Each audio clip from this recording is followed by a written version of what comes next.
GR シリーズはフィルム時代の GR1 から一貫して高画質、速射性、携帯性を追求し続けています。逆に流行りの機能だからとか便利な機能だからというような理由で新しい機能を追加することはしていません。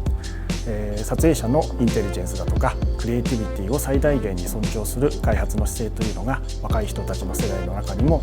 評価されて人気を得ている秘密になっているんだと考えています。 GR シリーズには5つの開発ポリシーというものがあります。その一つは安易なモデルチェンジを繰り返さないというものがあるんですけれども、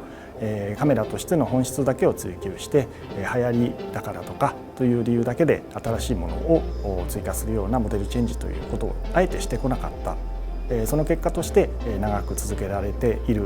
ことにもつながっているのかなと考えています。今回の GR3 は、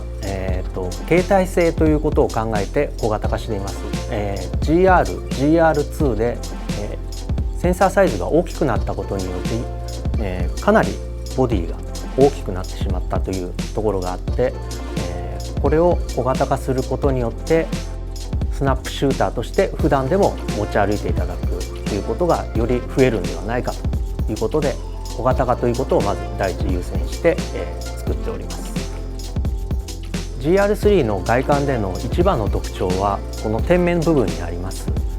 過去の GR シリーズではどうしてもこのホットシューという部分が飛び出ているために、出し入れの時にどうしても引っかかってしまうということがありました。で、今回の GR3 はこのホットシューが出し入れの時に引っかからないように、単純に天面を持ち上げるのではなく、円弧状にすること、これによって引っかからずになおかつボディの体積を抑えるということで、より携帯性を優れ速射性も優れた、ボディデザインを実現しています。今回の GR のこの天面の、柔らかいデザインというのは、当初から、アイデアとして考えていまして、こちらのアイデアスケッチでもすでに、天面部分の、R 形状というものが、アイデアとして実際にスケッチとして、残っております。 GR のデザインはデザインセンター内でも複数のデザイナーが、デザインにかかっています。GR のデザインっていうのはそのデザインをしたいっていうデザイナーが数多くいますので、その中から、最終的に選ばれたのが今回の GR3 のデザインになります。速射性というのは特に何かに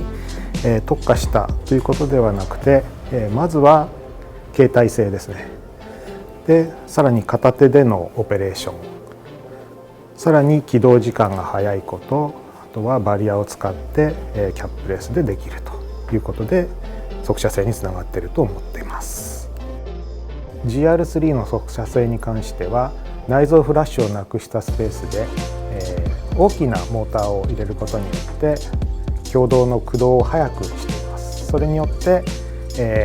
実際撮影できるまでの時間を短縮しております。GR3 ではより高画質なレンズを作ることとともに手ブレ補正を入れたことによって薄型のレンズを必要としていました。そのために、レンズの枚数を1枚減らしたんですが、高屈折低分散ガラスを使うことによって今まで以上の高性能のレンズを作っています。新開発の画像処理エンジンとアクサレレーターユニットによって高画質に強い画像を取り込むとともに、画像処理エンジンの強力なパワーによってソフト的に線の細かい解像感の高い画像を得られるようにしております。